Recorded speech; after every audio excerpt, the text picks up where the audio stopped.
Pag-usapan natin yung mga eksena at mga susunod na pangyayari dyan sa Batang Quiapo. So,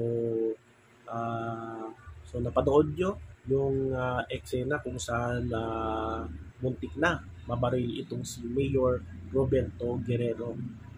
Ito yung plano sana ni Vice Mayor, yung kapatid niyang driver na si Olivia Guerrero, na barilin itong si tapusin na itong si Mayor Roberto, ano ba pangalan ni Albert dito? Roberto Guerrero. So doon, sa isang job fair, timing, nandun yung mayor at napalpak yung plano ni Vice Mayor.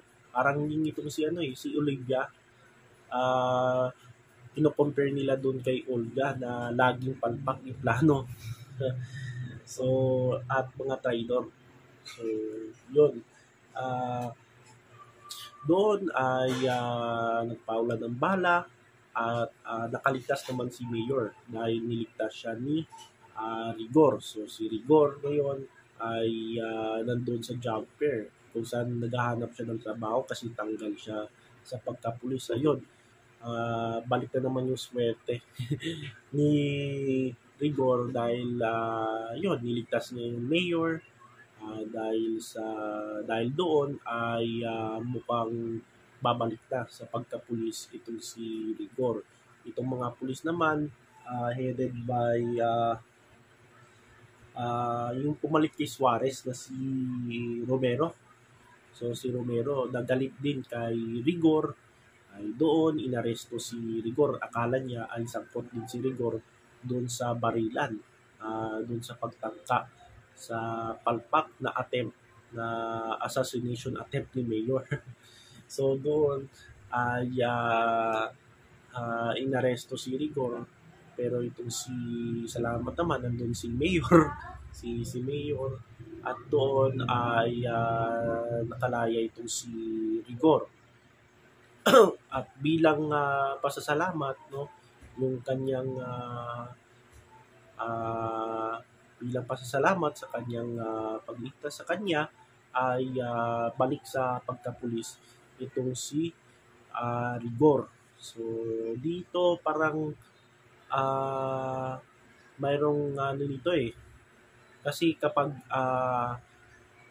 si Guerrero, si Mayor Guerrero at si Montenegro ay magkalabuan na, mag-aaway na, pwedeng gamitin ni Mayor Guerrero itong si Rigor. Kasi si Rigor, sinabi niya na gusto niyang kulihin, gusto niyang gurgurin itong si Ramon Montenegro. So dito ay pwede niyang gamitin itong si Rigor laban dito kay Ramon Montenegro. So yan yung tingin ko dito sa eksena na yan. At doon naman sa speculation ni Mayor kung sino may pakana sa pagbaril sa attempt na barilin siya, ay isa sa mga pinagdududahan niya ay si yung mga Montenegro. Kasi nandun din sa kasama din ni Olivia itong si Don Julio na isang Montenegro, of course. Tatay ni Ramon Montenegro nandoon. So isa sa mga pinagdududahan nila ay si Ramon Montenegro. So yan yung mga eksena nung nakarang araw dyan sa Batang Quiapo at maging kagabi. So mga susunod na eksena, of course, si Marites, umiiral na naman yung pagkawagdo niya. Yun, lagi na lang siya inaapi ni Rigor. So, una, pinakulong siya sa kwarto. Tapos, yun, ay nandun naman si Tinding, yung nanay niya. Tapos, ganun pa rin si Marites, no?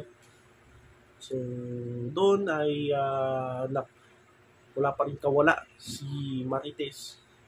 So, nandun si Rigor, ayan. So, napalayas tuloy. Ang napalayas tuloy ay si Tinding. At saka kasama niya si Roda.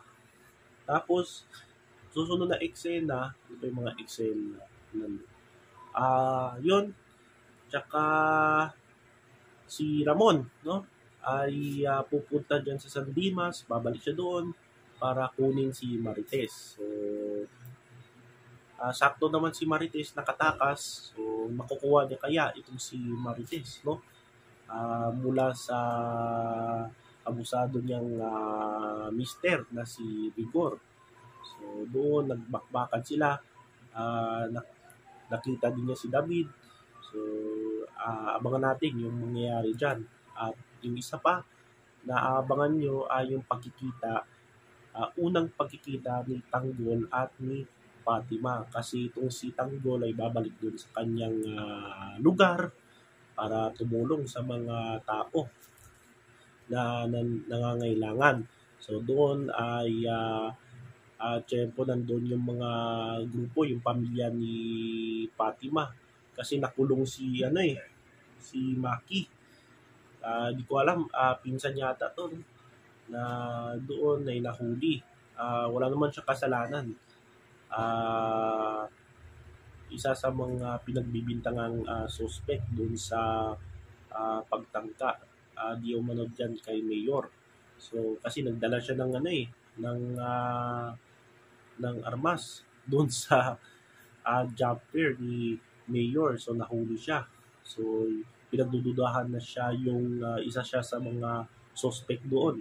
So ngayon ay nangangailangan yung pamilya, nangangailangan sila Fatima ng pampiyansa dito kay Maki.